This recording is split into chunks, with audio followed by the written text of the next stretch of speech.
सिंध वासियुनि खे मां हिकिड़ी ॻाल्हि ॿुधाइण थो चाहियां त हिकिड़े कुते खे गाॾी जॾहिं टकर थी हणे, टकर खां बाद में जॾहिं उहो कुतो जानवर ज़ख़्मी थो थिए त उन जो साथी जेको जानवर आहे उन जो कुतो बार बार उन जे मथां अची रहियो आहे, पर इरशाद रांझाणी जहिड़ा माण्हू तड़पी रहिया आहिनि जिनखे गोलियूं लॻल आहिनि त उन जे मथां सवे माण्हू मौजूद आहिनि, उन्हनि खे को बि रहम नथो अचे।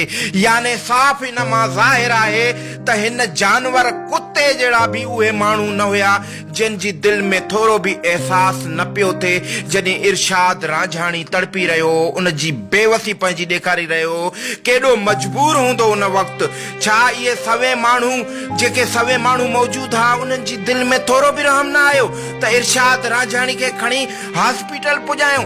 छा सिर्फ़ हिकिड़े फिरौन जे हिकिड़े पिस्टल खां सभु इहे सवे माण्हू ड्रिजी करे उन्हनि खे हॉस्पिटल न खयो वियो? हैफ़ो चई अॼु जा इंसान जो इंसान तड़पी रहियो आहे उनखे तव्हां हॉस्पिटल ताईं नाहे पहुचायो सिर्फ़ हिकिड़े फिरौन जे पिस्टल जे करे।